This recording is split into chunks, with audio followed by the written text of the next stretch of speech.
Thrunite has updated their small EDC offerings with the T1S. It features an 18350 battery inside, an SST40 LED, and is said to produce 1200 lumens. They have updated the design a bit, added USB-C charging here on board, and in a new TIR optic. Thanks to Thrunite for sending this to me to look at and review. If you've not already looked at my social media pages, please make sure to do so. I am starting to post a little bit of these reviews to TikTok, so if you're on that platform, make sure to give me a follow. Link is in the description below. Here is the packaging that the light comes in. It's the Thrunite standard packaging. You got the wireframe model on the side there, and you got options on the side here. While they say a neutral white emitter exists, there is not one currently available. It is available in black and a gray color. The light comes with a few accessories. You have a lanyard in here with an extra O-ring, pretty standard Thrunite stuff. It is branded Thrunite. You get a USB-A to USB-C cable to recharge. There is a 1100 milliamp hour battery inside here. It is a button top non-proprietary cell, and you have this pocket clip which is removable, and that is it. The T1S is made from aluminum and anodized in a semi-shiny black finish. Fit and finish here is good. It's above average for this price point, I'd say. Everything here feels good. Threads are anodized. They are smooth. The tail here is pretty flat. It is magnetic as well. With that magnet being inside, we can see it's a fairly strong magnet. It has no trouble sticking onto my Olight Parrot knife, which I reviewed earlier this year, if you're interested. Features of the light here: you've got your lanyard attachment point at the rear there, you've got your pocket clip attachment point, it only fits one direction. The body has 3 flats and 3 milled areas. The milling here is straight, kind of nice. It is grippy without being the traditional knurling, which I like. Mine doesn't line up how I'd like it to. It looks like it's kind of off, which is a little unfortunate. I'd like to have the button lined up with these, kind of more like this, but when my head's screwed all the way down, mine doesn't do that. So that's maybe a slight dig on the build quality there, if you're nitpicky. The electronic switch here sits a little bit proud. It is translucent. There's LEDs underneath there that give the power indication and charge status. On the back, there is your USB-C charging port. We'll talk more about that later on in the review. Inside, you've got a post for the head there, no spring. At the back side, you do have a spring deep down in there that you might be able to see. So you've got some recoil management there. When it comes to retention, there are a few options. You've got the pocket clip here, which is primarily how I'll use it since this is targeted as an EDC light. It's a dual direction clip, so you can attach it to your hat, no problem, and make a makeshift headlamp if you slide it on like this. But the pocket clip itself, it's got a little step there, which I traditionally don't like, but it works here. The radiuses are big enough that it doesn't ever get hung up, and that space looks a little bit small, but it fits over my jean pockets just fine, as you can see here. It's a good clip and easy carry light, no problems. And don't forget it's magnetic too. So size and weight here, I measured the length of the T1S at 69.3 millimeters, minimum diameter at 22.2, maximum diameter at 26.6 at the button at the head. Weight with the battery and clip installed was 2.47 ounces or 70.1 grams. Size-wise, it's extremely similar to the original Thrunite T1, which you'd expect given they run the same battery size and everything here. I personally like the look of the T1S a little bit better, and the optics are different. I've got it here compared to a Thrunite BSS W1 that runs an 16340, so smaller battery, that's why it's narrower. And I'll swap it in here next to an Olight Baton 3, which I've also reviewed. All these lights that I've been showing you, I have reviewed. So if you're interested in any of them, go check those out. This also runs a 16340, so it's smaller overall. When I'm carrying these two lights, it's hard to notice a difference in my pockets. So let's talk about the LED and beam. The T1S is running the SST40 in cool white. And when tested with my Opal meter, I received an unscientific 5375 tint or Kelvin tint in turbo and 5230 in high. The RA value is somewhere in the 60s, so it's not a high CRI light at all. That's not unexpected for the price point here. What my eye saw in the lower modes was there's a significant amount of green tint that disappears in the higher modes, and that's going to be hard to show with my video lights here, but we'll kind of see that in the night shots for sure. The optics here make all the difference. In my opinion, the T1 here, it was using just a traditional optic. It's very short, very floody light.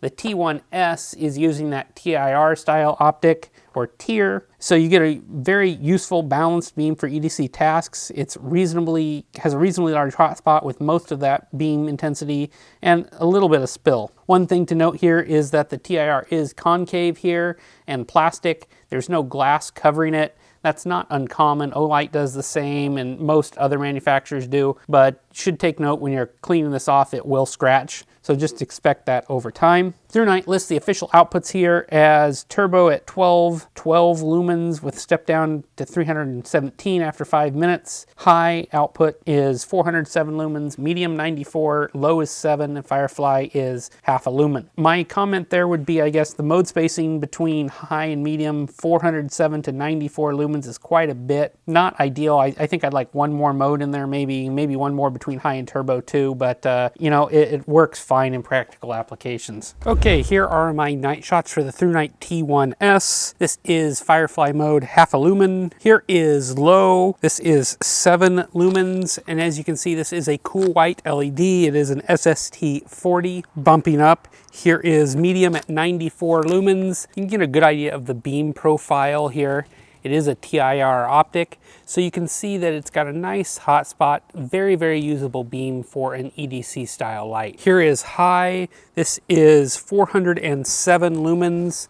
Again, quite a bit of light out of a light this size and throws pretty well. The end of the neighbor's fence there is at least 50 yards and it has no trouble reaching that. Here is turbo. It's the full 1212 lumens out of that SST40 LED. And you can see as the light gets brighter, the tint really improves. While this is a cool white LED and at the lower outputs, it's pretty green and pretty cool.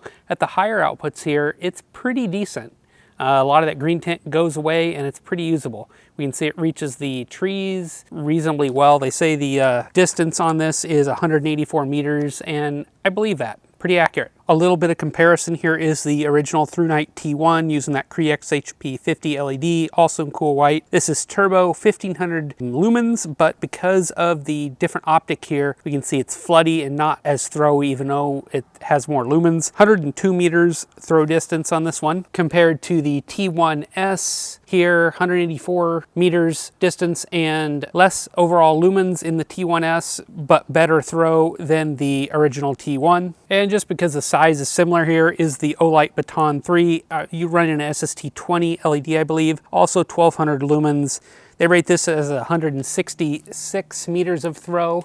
And we can see it's also got a TIR optic here, so a nice beam profile compared to the Thrunite T1S. So, you know, very comparable beam qualities between the Olight and the Thrunite here. Thrunite goes a little bit further in turbo mode. Ends up being quite a nice beam for LED in my opinion, and a great choice for a budget price. Turbo output on this light is rated at 1212 lumens for 5 minutes, but in my tests, I really only saw that for about 2 minutes 30 seconds before step down started. It was a slow step down and took about 10 minutes to reach the point where it kind of leveled out at about 30% relative output, where it ran for an additional hour before its low mode or Firefly mode kicked in for remaining 3 hours, for a total of 3 hours and 20 minutes. Max heat during that time was 50 C. I also ran this runtime in a medium mode where it was extremely stable and outdid the rated runtime to 6 hours and 30 minutes, so about an extra hour. UI here is super simple. It's the standard UI that Thrunite's used on other lights. From off, you can long press to get to Firefly mode there, single press to turn it off, then you just single press to turn on. It comes on in the last mode used of low, medium, high, not turbo. So I think we're on here in low. That was medium, so low, medium, and high. You can just keep pressing down and let off on what mode you want. Double press to go to turbo, triple press to go to strobe.